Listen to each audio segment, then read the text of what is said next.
ये पेशेंट आए हैं हमारे पास और हमारे लिए दुबई से खजूर लाए हैं। ईरान के खजूर है ये, आप भी खाइए। देखिए सॉफ्ट है बहुत एकदम। तो थैंक यू वेरी मच। आप बताइए आपको क्या दिक्कत है? सर वो अपॉइंटमेंट था मेरा फिलर्स का और टी-शर्ट प्लस। एक्चुअली सर पिछली बार मैंने जो डॉर्सल न्यूरेक्टमी कराई थी और फैट ट्रांसफर सर्जरी, हमने आपकी डोर्सल न्यूरेक्टमी की थी जी लास्ट ईयर अप्रैल 2000। सेंसेशन कम है? उससे रिलेटेड सेंसेशन कम है, लेकिन अपर पोर्शन जो है उसमें कम है। नीचे का मुझे लगता है कि फ्रेनुलम में और थोड़ा ज्यादा सेंसिटिव हो गया है, माइट बी बिकॉज फोकस अब उस पे आ गया। हाँ। और मैंने सर डॉर्सल न्यूरेक्टमी जो कराई थी तो उसमें हो सकता है वो कट लगने की वजह से स्वेलिंग आती है, और साथ में ऑटोलोगस फैट ट्रांसफर किया तो लेफ्ट साइड में it's kind of bump, that fat bump. तो हमने पिछले साल आपका किया था। डोर्सल न्यूरेक्टमी में आपको ये है कि ऊपर की सेंसेशन कम होगी और नीचे की अभी है। तो उसके लिए हमने अभी, ये बहुत लोगों को प्रॉब्लम थी कि जो डोर्सल हम काटते थे, अब उसके लिए हमने दो चीजें की हैं। एक तो हम पीछे जेड प्लास्टिक करने लगे हैं जिसको हम एडवांस डोर्सल न्यूरेक्टमी करते हैं, और दूसरा जो नॉर्मल डोर्सल न्यूरेक्टमी भी थी उसमें भी मैं साइड में जाके फेशिया काटने लगा हूं। फेशिया मतलब बेसिकली क्या होता है कि जैसे ये नर्व्स आ रही हैं तो ये सारी आगे सप्लाई करती है, लेकिन ये नर्व्स घूम के ऐसे पीछे चली जाती हैं। ये बहुत पतली नर्व्स हैं।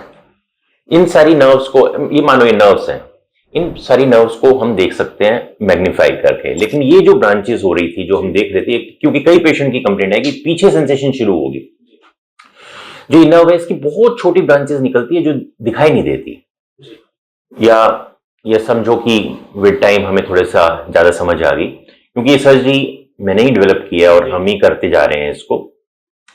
तो अब हमने क्या किया कि इन सारी नर्व्स को तो हम काट देते हैं और यहां से फेशिया काट देते हैं। फेशिया में वो ट्रेवल करती है तो उस फेशिया को ही कट करने लगे हैं। तो उसके लिए हम देखते हैं तो जेड प्लास्टी कर सकते हैं आपकी। सर एक्चुअली अभी मैं एनुअल लीव पे हूं, अभी मैं डायरेक्ट आया हूं। घर जाओगे आप? घर जाऊंगा।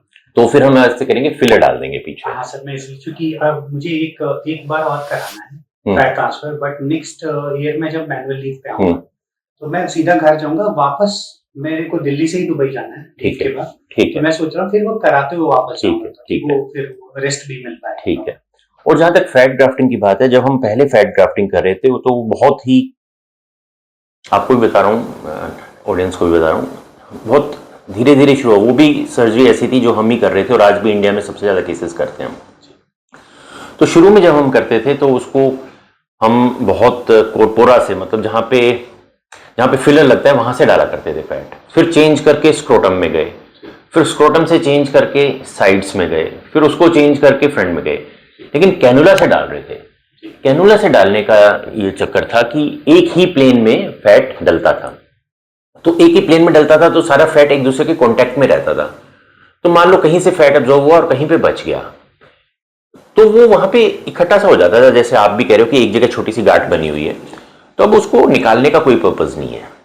अब हम निडल से करते हैं, हर जगह इक्वली डिस्ट्रीब्यूट कर देते हैं। उससे कोई इशू तो नहीं होगा? नहीं, कुछ नहीं है। अगर गांठ किसी और पेशेंट ने कराया उनको भी बन जाए, इसका कोई नहीं है, सिर्फ फैट एक्यूमुलेटेड है। और इसको हम सिर्फ निडल से भी कम कर सकते हैं क्योंकि इसके अंदर थोड़ा सा लिक्विफाई भी होगा, वो कम हो जाएगा। सर आपने एक वीडियो में बताया था कि अगर ऐसा कुछ होता है लंग टाइप का, then you use simply a chemical and then फिर वो वापस नहीं, वो केमिकल बोटॉक्स के लिए, सॉरी फिलर के लिए।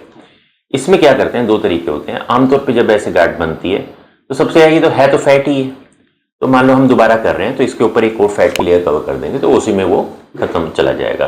दूसरा यह है, करने से पहले हम इस फैट को ना थोड़ा एस्पिरेट कर लेते हैं। कई बार इसके अंदर लिक्विफाई फैट होता है, मतलब थोड़ा लिक्विड फैट होता है और उसके चारों तरफ सॉलिड होता है, तो हम जब लिक्विड को निकाल लेते हैं तो वो कोलैप्स कर जाता है, तो वो हम कर देंगे, उसमें कोई खास बात नहीं है। तो अभी घर जा रहे हो तो एक पी शॉट प्लस और फिलर्स सर फिलर्स था कि जैसे इसका ग्लांस का थोड़ा साइज भी डेवलप हो जाता और फ्रेनुलम जो वहां पे जो अब ज्यादा और ज्यादा सेंसिटिव हो ठीक है, तो 3 ml तक डालें sir, as you wish sir. तो 3 ml डाल देते हैं, पीछे ज्यादा फोकस रखेंगे, आगे थोड़ा कम। फ्रेनुलम एरिया बेसिकली फ्रेनुलम में ज्यादा डालेंगे, 3 ml ऊपर। I have completely fit sir. एक चीज मैं 100% मैंने बिलीव किया है, जैसे फैट ट्रांसफर के पहले the entire shaft was hyposensitive, But now after the fat grafting, the shaft is no more hypersensitive. वो देखिए ये बड़ा मतलब बड़ी आपकी कीन ऑब्जर्वेशन है कि पहले सारे इस हाइपरसेंसिटिव था, फैट डालने के बाद कम हो गया। वो सिंपल है क्योंकि नर्व्स ट्रेवल करती है, उसके ऊपर ही फैट की कवरिंग हो जाती है। तीन में दो शिकार हो गया, तीन में दो शिकार हो गए, उसकी सेंसेशन भी कम होगी। ठीक है, इसको ठीक करेंगे। अब हम आज पी शॉट प्लस और 3 ml फिलर। ठीक है, रेडी।